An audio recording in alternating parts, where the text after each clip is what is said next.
great. Class is memory of Jared Rochen. And today we learn the Haftorah of the second day of Shavuot. On page 1523. The Haftorah of the second day of Shavuot is from the book of Habakkuk in English.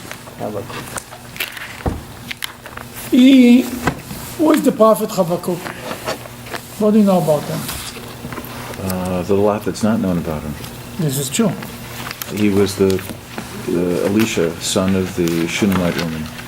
The Talmud says that Habakkuk is the story with Elisha who revived a child who died. That's why the rabbi says it was him. Habakkuk is from the expression chovek, lachvok, to hog. Elisha promised the mother that she will hog a son. And then he came and he hogged them 7 times, right? He lay down on them. That they say that Habakkuk is the child who was revived. Very good. When was the period of time Habakkuk was alive? It's not clear. According to many commentaries, he lived a little bit before the destruction of the first temple. Then it doesn't work so much with Elisha, because Elisha was much earlier than that, right? Was he Northern Kingdom or Southern Kingdom or both, if we know? I think it was already after the kingdoms, only one kingdom available. Mm-hmm. Now, the book of Habakkuk is 3 chapters. That's it. 3 chapters. There is Treyasar. There is a group of prophets in one book who are very small prophets, very small books there. For who else is in this book? 12 books. And Amos, Hosea, Obadiah, Obadiah, Nahum, Micha, Malachi, Zechariah, Haggai, Malachi, there are 12 of them, yeah. Mm-hmm. Jonah, right? Yeah, Jonah is in this book, yes. Then, what is Habakkuk saying? What he wants? What is Habakkuk's message? Here we're going to read chapter 3, the last chapter in the book of Habakkuk. What is he saying in book 1 and book 2? Chapter 1 and chapter 2. First of all, the Medrash says, the Talmud says it. Then Moses said to be a Jew you have to have 630 mitzvahs. Then came King David and said that there is 11 things you can do and that will keep you as a Jew. He took chapter, I think 15 in the book of Psalms, and we say that he says to be honest and to be a straight person and all the mitzvahs that you man and man. That will keep you a straight person. Then the Talmud goes to other prophets who said it takes 3 things to be that's the main thing to be a Jew. And then finally come to Habakkuk. Bo Habakkuk ve'emidon alachas. Habakkuk says it's all about one thing. Tzaddik be'emunato yichyeh. A tzaddik will live by his faith. Faith in God. Believing God, trusting God. That's all it's all about. That's how Habakkuk put it. Habakkuk in his first chapter is complaining to God. What's going on in the world? Why bad thing happens to good people? We think we invented the question. Rabbi Kushner wrote the book, Why Bad Things Happen to Good People. I have some news for you. A little before him somebody asked the question. And before Habakkuk also people asked the question. Moses asked the question, and Abraham asked the question, Hashafet kol haaretz v'yaseh mishpat, the judge of the earth, of the universe will not serve justice? This question is an old question. Habakkuk was really frustrated, and he asked the question, why is it you see is such evil going on in the world and you do nothing?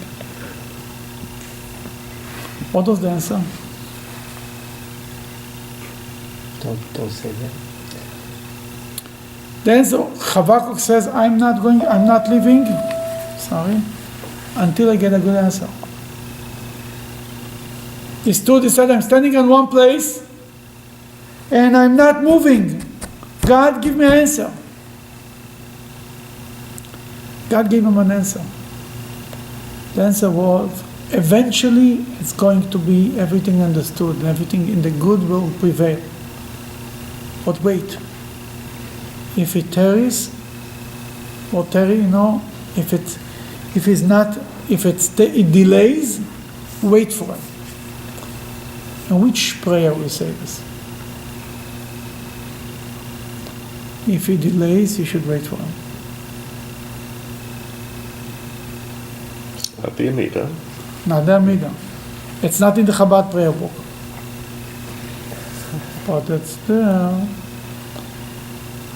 You know about the 13 principles of faith that Maimonides wrote? You don't?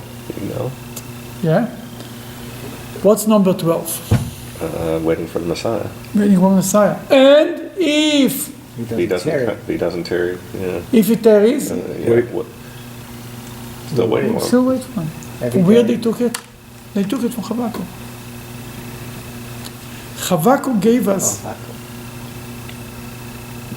principle number 12.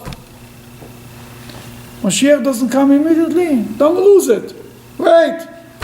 It will come eventually. That was Habakkuk's answer from God to him, that eventually it's going to be good. Chapter number 3, Habakkuk is apologizing to God for questioning him. The Medrash says 4 prophets, 4 people questioned God and apologized to God later. Moses, I think David, Jeremiah, and Habakkuk.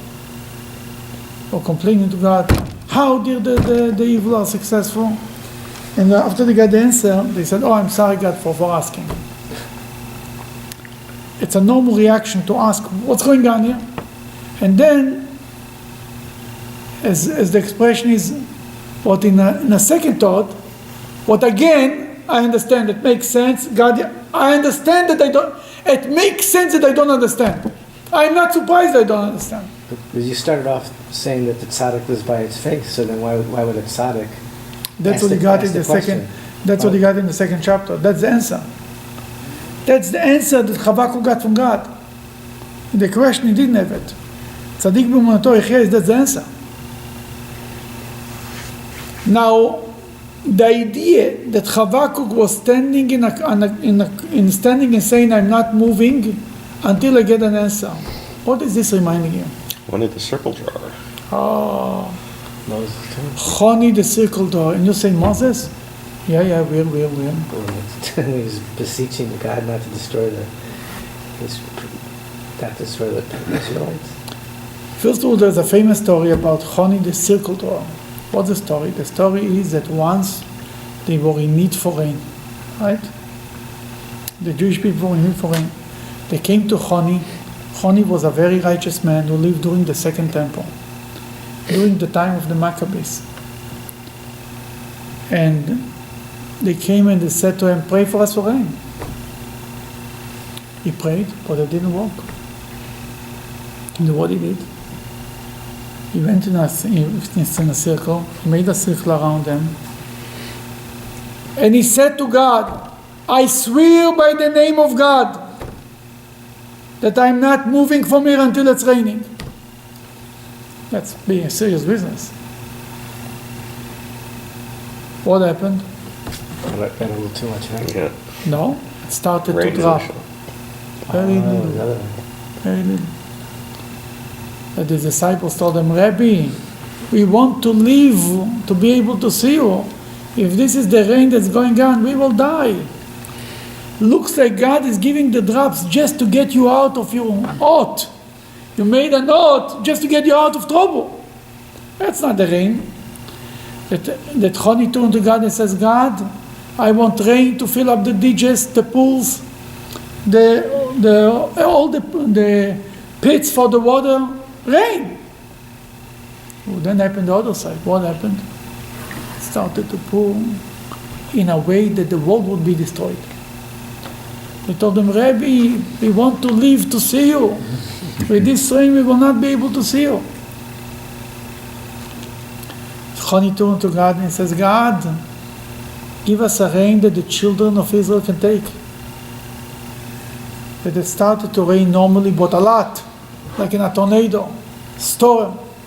And all the Jews had to run to the mountains. They told Rabbi, you will not survive such a rain either. Choni says, I cannot pray to God to take away a blessing. Bring me an offering, and I offer to God a thanksgiving offering for the miracle. And then he asked from God, he said to God something very interesting. Your children cannot take a bounty of good. It doesn't say you cannot take enough rain. There's too much good. Good, not rain. Good. It's not so good. To be able to take good is also, for example, somebody is sleeping, it was very dark. If you turn on very strong light in his face, cannot handle, the eyes cannot handle. Light is good, but too much light is not good. Then the rain stopped, it cleared up, and the Jews were able to go and to collect and to revive themselves. Shimon ben Shotach was the leader of the Jewish people at that time, said to Choni, Choni, if you were not Choni, I would have excommunicated you from the community. How dare you take an oath that you're not moving until some kind of forcing God, and if God wouldn't cooperate with you? He goes on with a whole explanation that, the story in the time of Elijah, that Elijah said, promised there's going to be a drought for 3 years, and it was a drought. He says, can you imagine you would be living in the time of Elijah? Elijah swore that it's going to be a drought. You were swearing that it's going to rain. God will have to break one of the oaths. You put God in basically you don't put God like this. It's my way or the highway. Maybe it's not going to. Because when the Talmud tells the story, the Talmud says that Choni did like Habakkuk did. That he stood up on his place, he had a question, and he said to God, God, I need an answer. Why the Jews are suffering so much? Habakkuk lived in the time when the Assyrian kingdom was falling apart, and the Babylonian kingdom is coming, and he saw in his prophecy that the Babylonians are going to destroy the temple. You need to understand, before the destruction of the first temple, the idea of destroying the temple was unthinkable. Just the thought, it's like something that you can never, God forbid, that America will cease to exist, or Israel. It was unthinkable. Then when he saw in his prophecy it's going to happen, he couldn't believe it. That he begged to God, what's going on here? And he says, I'm not moving until you give me an answer. But not only Habakkuk did it, not only Choni, somebody before them did it. And that was Moses, but where? It's not written clear that he made a circle. But the Talmud puts it as he made a circle. Who did it before? You just said Moses. Moses, but where? Where Moses did a similar thing. God? Must have been, during the plagues with Pharaoh. No? No. Show me your face.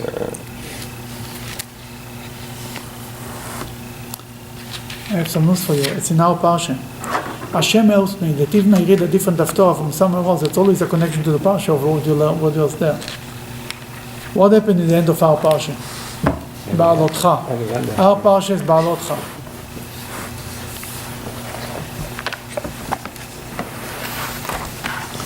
On page 937.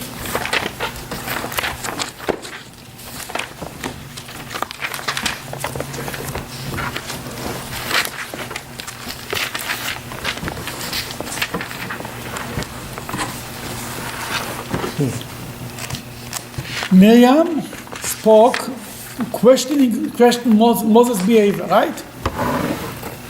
that he separated from his wife. What happened to Miriam? Afflicted with Leprosy, right? Okay, turn to page 939. Aaron told Moses, what Aaron told Moses? Don't let her, in top of the page, 939. Want to read? Don't let her remain at Sarah's sufferer, who is a source of ritual impurity, like the dead. When a person's sister who comes out of his mother's womb is afflicted, half of his own flesh is consumed. You know what Aaron told them? Don't think Miriam is afflicted. If Miriam is afflicted and she's your sister, you're afflicted. He told Moses, it's like you have tzaras. You came from the same. The three leaders, the troika of the Jewish people in the desert was Moses, Aaron, and Miriam, right? He told them, if Miriam is afflicted, that's our problem. It's reflecting on us. What Moses did? Moshe cried out to God, saying, "Please, God, please heal her." That's it. The shortest prayer ever. Kel no refon no lo. Please God, please heal her. The Talmud puts it like way. Moses put a circle around them and he said, God, you're helping here or else. I'm not moving from here until you help her. 3 places, people were standing in one place and said, God, before I need an answer now, this minute.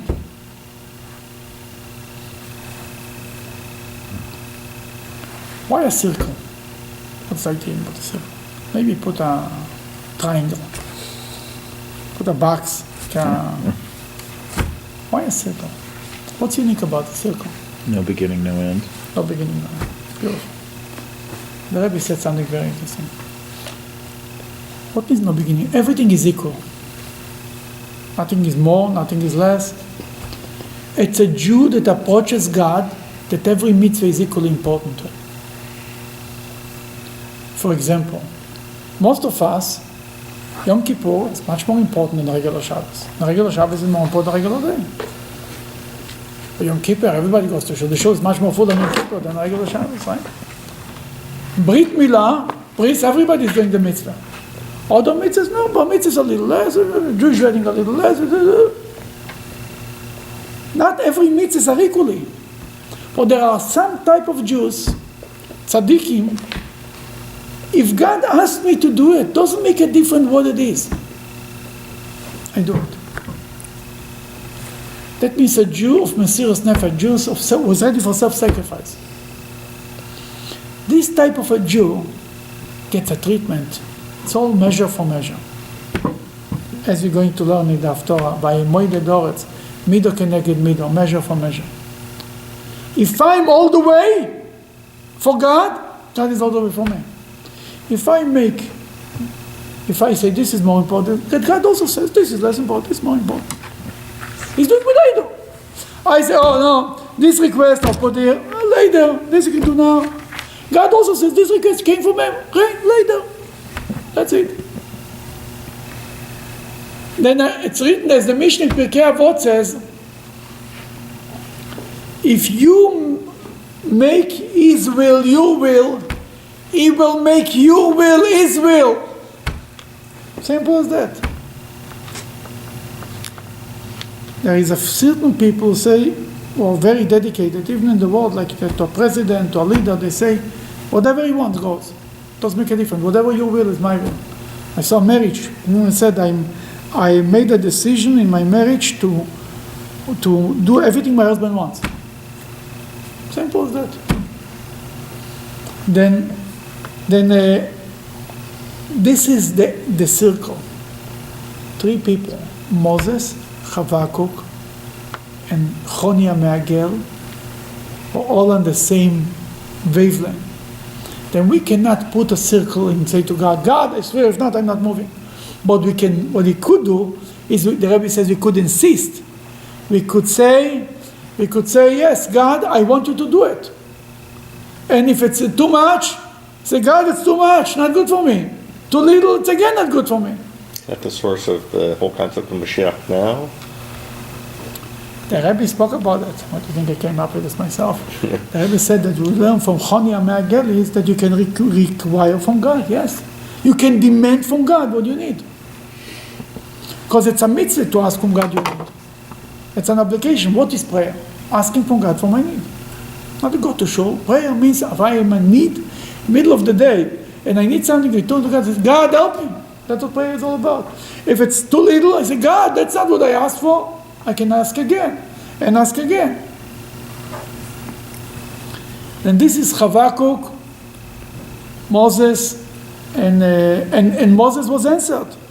God told him 7 days, and she should wait, and then he'll cure her. And she was cured, Miriam. Just out of curiosity, the midrash that you cited from the Talmud, I think it's Rabbi Simlai, is where here 12 important points, 11, 10, 9, eventually gets down to Simlai 1. says it. Yeah, very good. With Yes. Habakkuk. Yeah. Isn't that just the opposite of what you just said, though, in terms of everything being equal? Isn't that the So source the question is, what is the drive for everything? It's not so much that it's not equal. If you have faith, you do everything. That's the point. What it stands on. You see, when we meet a new person who never was connected to Judaism, cannot run and they seek the book. Literally, throwing the book. I think from there it's coming the expression, throwing the book, throwing the Bible on you, because it's too heavy. You have to tell them where to start. What's the most important piece? That we say, start with this. If you start with this, this is the gate to move forward. But eventually, you need to understand what you tell a person, what's the basics and what's the ultimate. The basics is tzadik be'emunato yichyeh, faith. The ultimate is that everything should be equal. You understand what I'm saying? Everything should be equal is the ultimate. That you should, every mitzvah from God should be equally important to you. the idea is God's will. Every God's will. commandment, every request of God, if it's a small request or a big request, if God is the one who asks me for it, then I have to do it. From this point of view, it doesn't make a difference what I disobey. If I disobey the smallest things, if I disobey the king's rule, the king is correct, I'm in trouble. That's awesome. I think I might not get a big punishment for it, but the idea, I slapped it in his face. It's a slap in his face. He asked me to do something and I didn't do it. You want to run a little bit there, Kodesh? Just a drop.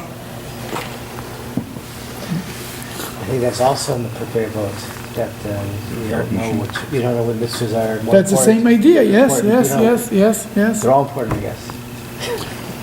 No, when you say you don't know what's more important, what's less important, that you apply that there is more important and less important. And still you should do all of them. Because there is more important, less important, but from the point of view that it's all the will of God, then it doesn't make a difference. You understand what I'm saying? But there is a hierarchy nonetheless. That's what I'm saying. And the gravity of the mitzvah, so to speak, Sure. there is a hierarchy. But from the point of view that God asked me to do, it doesn't really make a difference. If I ask my child to bring me a cup of water, or not to take drugs, from the point of view, what's more important? For sure, the drugs is more important. But from the point of view that I asked him to do something, it doesn't really make a difference. From a mitzvah for honoring your father and mother, it doesn't make a difference what the mitzvah is. You have to honor your father and mother. If it's a cup of water or doing the worst thing. But whether your father will be more upset or punish you more or less, that for sure will be a difference. You understand what I'm saying? It's not a contradiction. That's how you look at it. The consequences are different, but the act of not listening is the same. Or listening. Now, the Haftorah starts the last verse of chapter 2 and then chapter 3. 15:23. God, although he may not seem, for he is in his holy heavenly abode.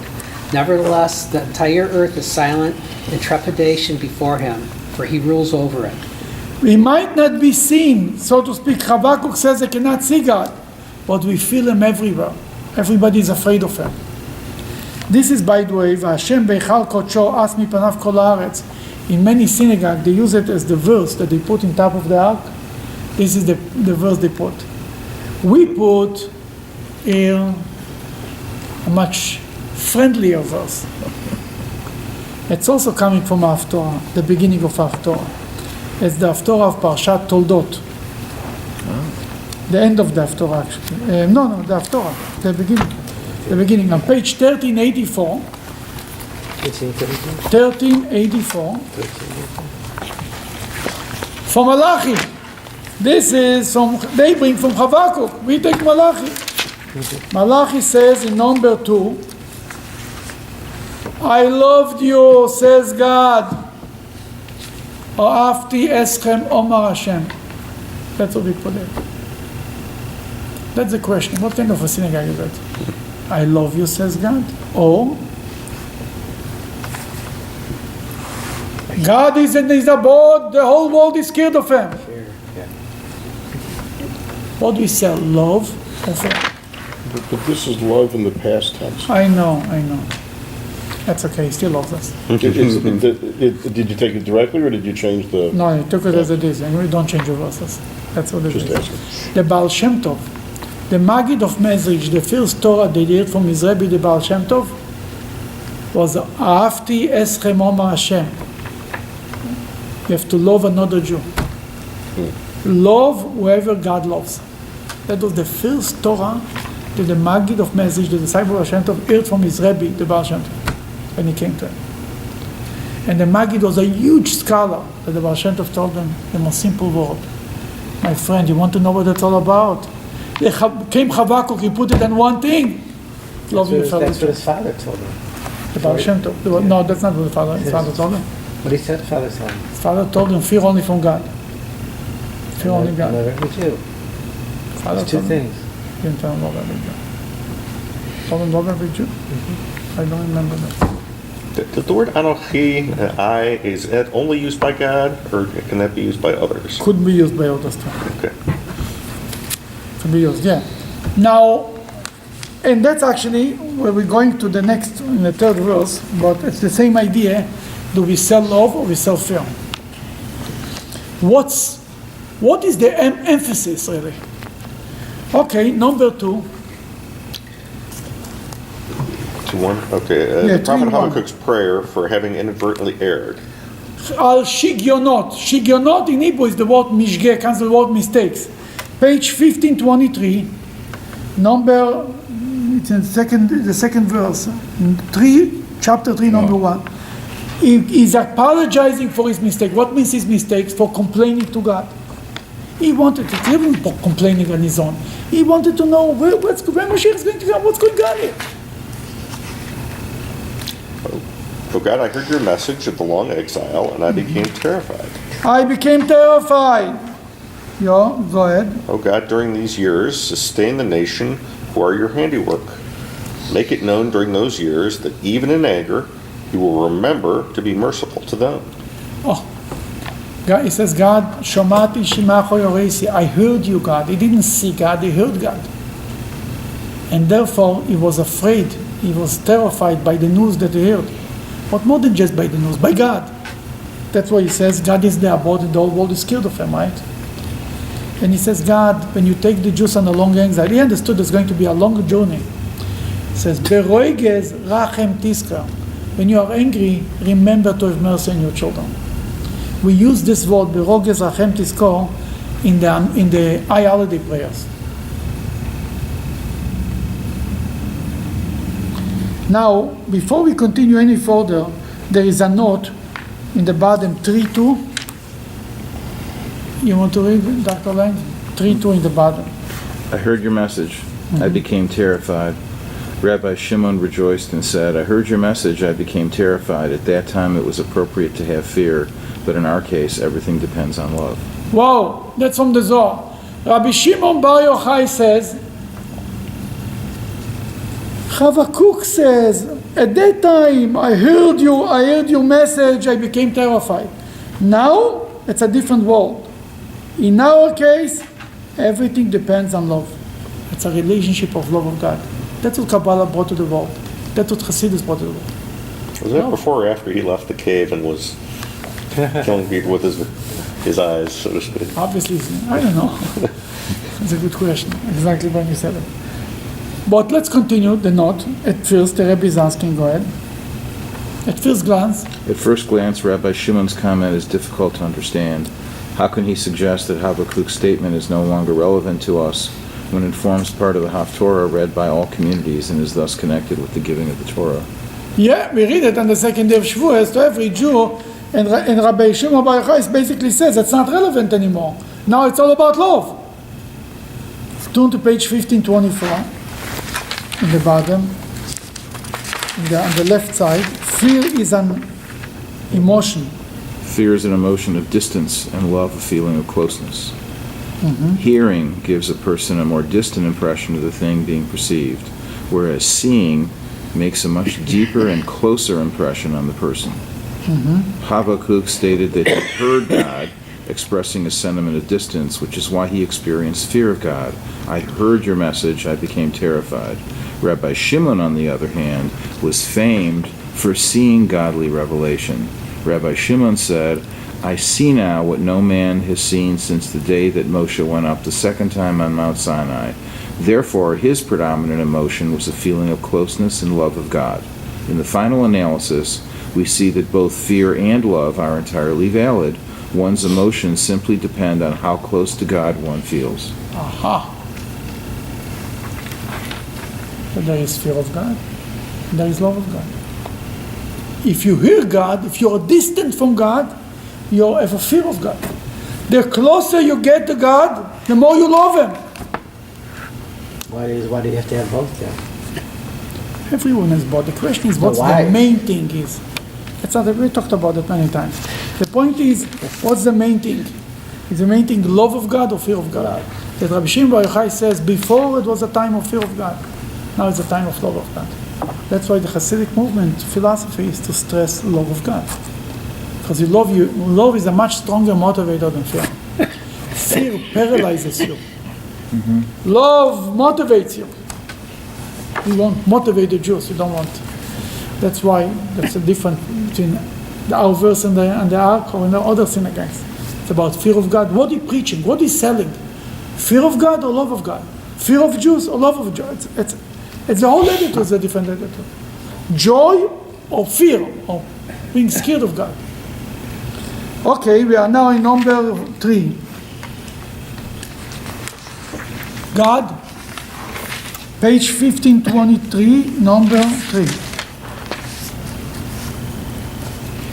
Oh God, I heard your message of the law. God Next came. one, 3. Oh, God 3. came. God came to the Jewish people after they passed through Teman, the land of Edom. Indeed, the Holy One came when they passed through Mount Paran, which is close to Edom. Then, when the Jewish people defeated Sichon and Og, God's splendor covered the heavens and his acclaim filled the earth. Okay, what is happening here? Habakkuk is trying to bring up all the miracles that God did for the Jewish people. And he starts from Mount Sinai. It's kind of an awakening mercy from God by reminding him all the good things that he did for the Jewish people and reminding Mount Sinai that the Jewish people were ready to receive the Torah. You remember something like these verses in the Bible, in the 5 books of Moses? Hashem came from Teman, and then he went he came from Mount Paran. Hashem is Sinai bo v'zorach Misir lo mo yaftir me'akot. You know the Medrash that says that God offered the Torah to every nation and nobody wanted to take it? From where the Medrash comes? What's based on? Based on a verse in the Bible, in the Parshas Azinu, in Parshas Zezot HaBracha, at the end of the Torah. Open page 1357. Number 2. 1357, number 2.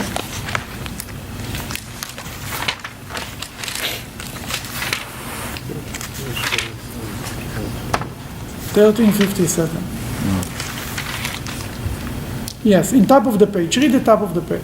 Okay. Please. From the beginning. And this is the blessing which Moshe, a man of God, gave to the children of Israel shortly before his death. He said, he first said his words of praise about God. God came out from Sinai to meet the Jewish people, and he shined his glory to them after coming from Seir, where the children of Esau had declined to accept the Torah. He appeared to them after coming from Mount Paran, where the children of Ishmael had declined to accept the Torah. He came to the Jewish people along with some of the holy Marids, and he gave to them a fury law written with his right hand. Okay, see what's going on here? Almost the same words. Came from Paran, came from this. The message is, nobody else wanted to receive the Torah. Then Habakkuk is trying to wake God's mercy on the Jews. He says to the God, you remember who were the only customers? Who was ready to take the Torah? Only the Jews. That's what he's saying. And that's the same language he's using here in the Haftorah. Similar language, not the same, but a similar language. Go back to our Haftorah, 1527. Well, 1523. I'm sorry. Okay, we'll continue on number 4. He continues to mention the miracles that God did for the Jewish people. And he says, by the walls of Sichon and Og, the whole world, they saw the splendor of God. There were the big giants, and Moses knocked them out. Number 4, the glow. The glow of the pillar of fire which accompanied the Jewish people at night was as light as day. They were empowered with the might of his hand, and there with them were the tablets which had been previously concealed on high and were inside the ark of his strength. In front of the ark, pestilence loomed to destroy the Canaanites, and when the ark came, fiery coals came out to annihilate them. Okay. Then what is he saying? He says that he mentioned the whole thing that God sent the clouds of glory, and they cleaned up the place. And the Ark of the Covenant with the 2 tablets were eaten inside. They were fighting for the Jewish people the war. The Jews did not fight the war. But the word, you need to understand, it's poetry. This chapter is poetry.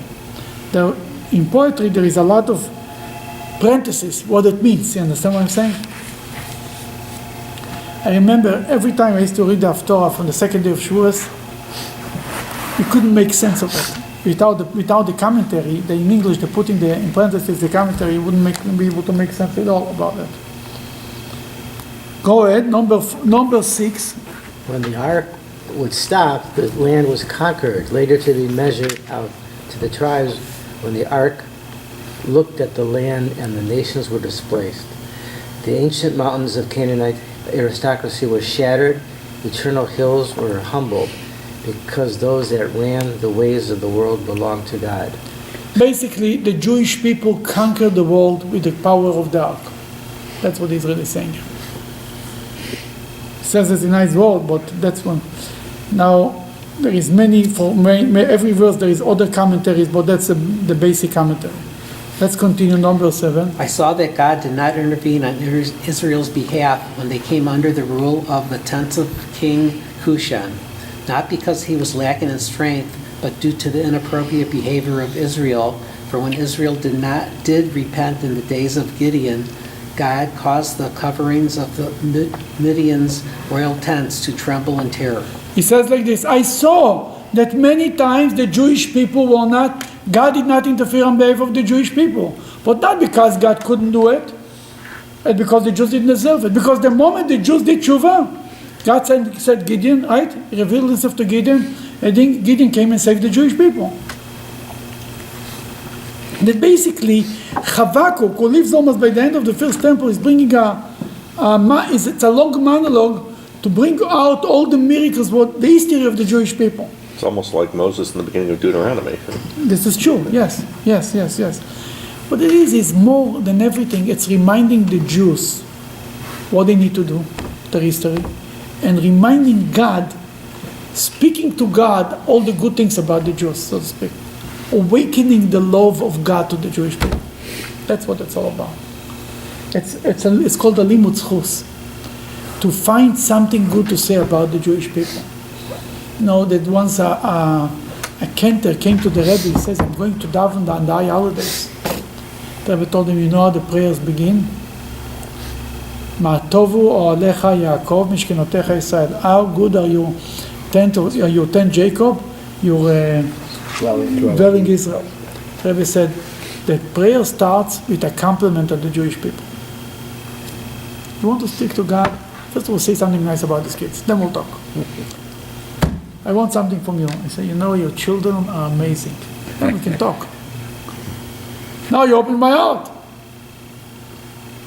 You start, I need this. What is this? A prophet, what's the job of a prophet? By the way, to say this line can only say somebody that lives like this. It's not just came up with a brilliant idea. Somebody that his life is dedicated to the Jewish people can say such a line that the prayer begins with compliment to the Jewish people. He spoke once about Jeremiah. Jeremiah was a harsh prophet.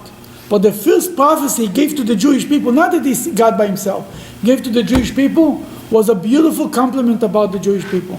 Zacharti lo chesed nuraich, I remember to you the old days that you went after me in the desert. Famous line, right? That was the first line, according to many commentaries, that Jeremiah gave to the Jewish people. And I saw it, I said, if the Rebbe would see it, he would love it. Because that's exactly what the Rebbe is. And that's what here the prophet is doing. He's trying to awaken the old love of God to the Jewish people. So he's doing the opposite of what a lot of prophets do. Prophets usually speak from God to us. He's speaking from us to God, basically. Habakkuk, really, the good point. Habakkuk is basically from us to God, yes. He screams out to God, God, what's good? That's the first chapter. He's complaining to God. The second chapter, God answers him. And now it's a prayer that he's trying to awaken him. So he's almost the new Moses. There's a famous story in the Talmud. Rabbi Shmuel Kohen Gadol, a high priest, says, once I walked in, lifnai velifnim, I entered the Holy of Holies, and I saw God. It became a very famous song. And he told me, God told the high priest, Ishmael b'ni borcheni, Ishmael, my son, give me a blessing. God is asking from Ishmael, from the high priest, a blessing. What do God is asking for you? What do you give me? That you bless yourself. What he told him? Who? God? What Ishmael, the high priest, told God. God is asking for a blessing. Oh, how do you answer him? Yeah. Bless you, Bless God. his people. Yiratzim lefanecha, May all your may wishes be come will, true. that your mercy should overcome your anger. Yeah. Okay. What does this mean? Pulled out of God the mercy. That's exactly what the Roige Zachem Tisker, what you read before, that's exactly what Habakkuk was doing. You're right. Habakkuk was speaking to God. You're absolutely right. Most of the prophet came in the name of God screaming at the Jews. Habakkuk took this God, the Jewish people's side, speaking to God. Okay, that's why the 13 principles from the 12 principles, the 13 principles of faith, waiting for Mashiach, Habakkuk gave us. If it will take a little longer, wait, don't give up. So why does he have such a minor role in our, relatively, in all this history? That was his job, I mean. Because he was probably speaking a little bit, you know. We have your own argument with God, you No, don't. I'm saying it's just that it's such a flip on some of the other approaches, and it's so profound. Why wasn't he given? That's all he had to say. Well, that's all he was given to say. I mean, you know. That's all he's I'm just curious as to why that That's might a good be. question. Because most of the problem is not to convince God to love the Jewish people, is to convince the Jewish people to love God. But sometimes you have to remind and compliment the you're other. right, you're absolutely right. The other prophets also did it. It's not like they did only one and not the other. Number 7, I saw I saw that God did not intervene on Israel's behalf. Oh, we read it, I'm sorry. Okay. Number 8. Were you angry with the river Jordan when you split it, O God? Were you furious at the river? Were you incensed at the Reed Sea when you split it? No. You split the water so that you could ride your horses with your chariot of salvation to redeem the Jewish people. Again, he mentions all the miracles that God made to the Jewish people. He said you didn't do it out of anger, you did it because you cared for the Jewish people. Okay, number 10. And where are we? Number 9. 10? No, 9. 9.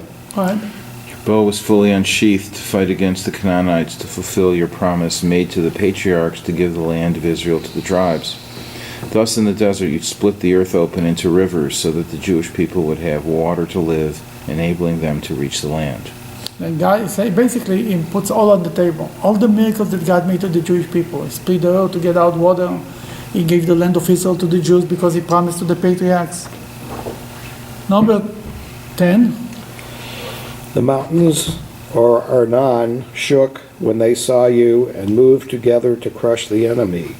A stream of water went by from the well to bring up the remains of the enemy so that the people could see the victory, and the deep well cried aloud to announce the miracle. On that day, God's powerful hands were exalted and esteemed, for everybody recognized his miracles. When was it? When is this miracle took place? When was that? I know they were in the valley, the two mountains came together. When was it? Yeah. When was it? Well, this one is probably close to when Moses wanted to ask God to see him in the face. No? I think.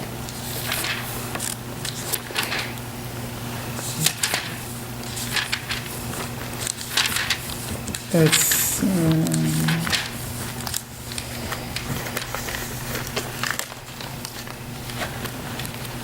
on page 10, 1007. 1005 actually.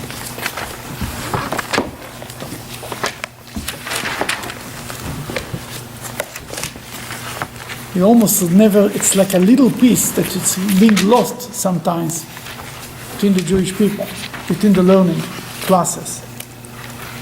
For the journey, the miracles encamped at Arnon. Page 1005. You see it? The new the new paragraph. No, further journey to miraculous encampment. Yes. It's you. Go ahead. It's Bob. The children. I'm sorry, where are we? Right there. Oh, the children of Israel traveled and they camped at Ovos.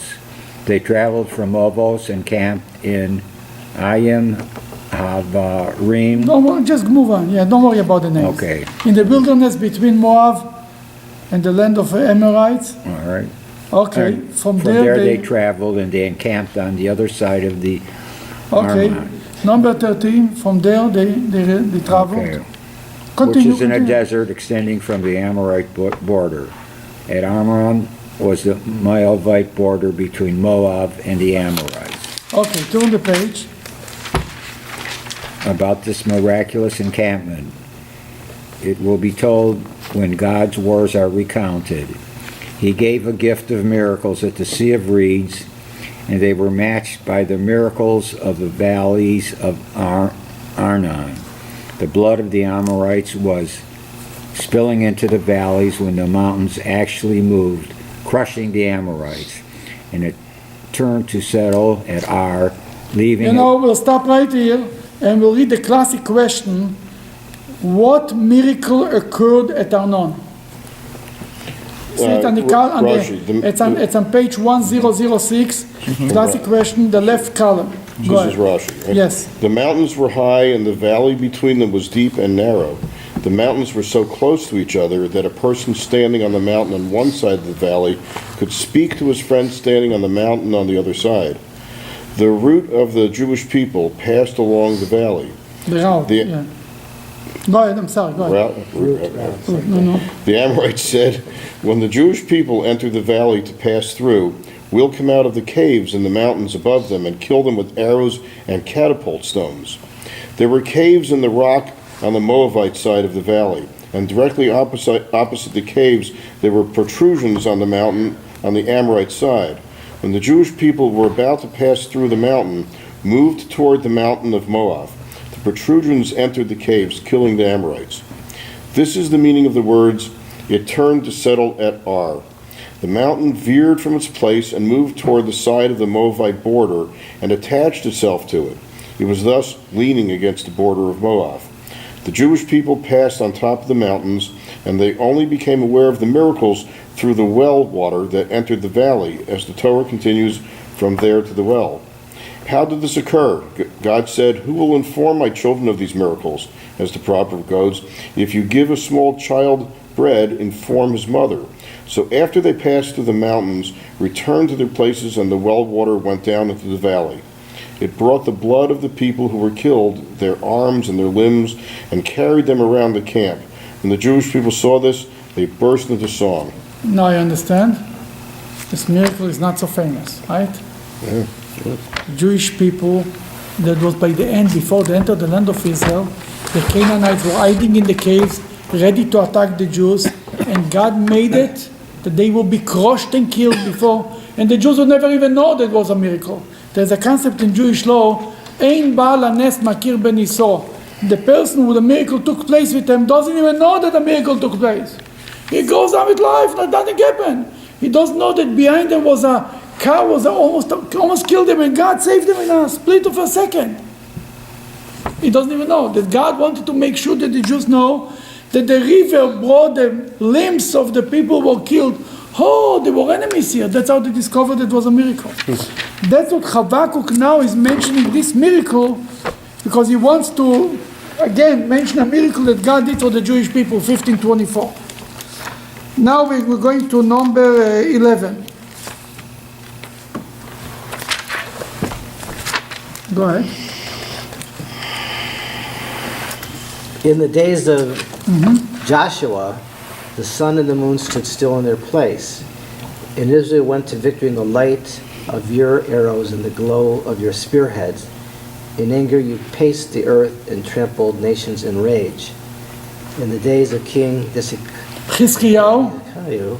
you came out to deliver your people, to deliver your anointed one. Through your angel, you crushed the heads of the wicked houses, Sancheriv, Of Sancheriv. barring the foundation of their power even to its core, which is in the neck, so it will never rise again. With Sancheriv's own spear, you pierced the heads of the senior officials in his open cities. They had stormed towards us, intending to scatter us, but we instead scattered them. They planned joy.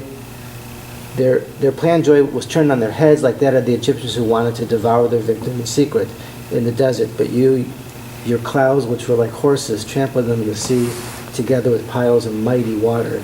Basically, he mentions the miracle that God did to Chizkiyahu. Sancheriv came with his army and wanted to destroy Jerusalem on the night of Pesach, right? And that night, they all died. How they died? The Talmud describes it that they hear the Shira from the Malachim. They hear the angels praise God, and it was such a high thing that human beings cannot take. They passed out. They died. Whatever it is, they died. The point is, he says it was like going out from Egypt. He brings all the miracles that that took place. I heard Something that caused my heart within my abdomen to tremble.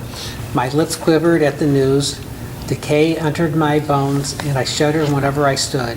I heard that when I will come to the land of Israel, which was supposed to be during a time of rest, it will turn to a day of affliction, to come up against a people of troops, Gog. he heard about the war of Gog and Magog. The war will come before Moshiach comes, and he was very worried, Habakkuk. He says, my body is decaying. I'm scared, I'm trembling. But, he says, at that time, Israel's military might will still be like a fig tree that has not blossomed with no fruit growth on the vines, like a lean olive produce, like fields that produce no harvest. In the wake of the Babylonian exile, Israel will still be small in number, like flocks cut off from the pen, with no cattle in the stalls, so how will they stand against mighty God? That's why he's so trembling. It says, how will the Jews survive with the Babylonian army? They'll never make it. That's why he was so scared and so trembling. Not for himself, not because he heard God, because he heard the news. When he's using the term Gog here, is he referring to Gog and Magog in the future, or is he referring to the Babylonians, or both? It could be both. I mean, Babylonian at that time, if Moshiach would come, that Babylonian would be Gog and Magog. Gog and Magog means a strong king with a strong army, a strong nation, come against the Jewish people. Could be Gog and Magog, could be Hitler, could be Syria, could be anybody. You understand what I'm saying? But The name is only a name. But this exile is necessary to keep the Jewish people alive too. Why? God's exile of the Jews, because he goes with them. But they're not with an exile. Well, that wasn't the case. Yet. Where's Number 18. 18. There's 18. Yet I will rejoice. Where's 18 then? Oh, yet I will rejoice that God will help. I will be joyful at the power of the God of my salvation. While we are small, God Almighty will be for us like a giant army. He will make our feet swift like the deer's and lead us upon the hilltops to catch the enemy. This song should be given to the Levite conductor of the temple music, who should play it with my designated melody. That means to say, in the end of the day, Habakkuk says, I know all the big bad news, I'll still rejoice by God. Because ultimately, it's going to work out. Ultimately, it's going to work out. Wow. So he lives by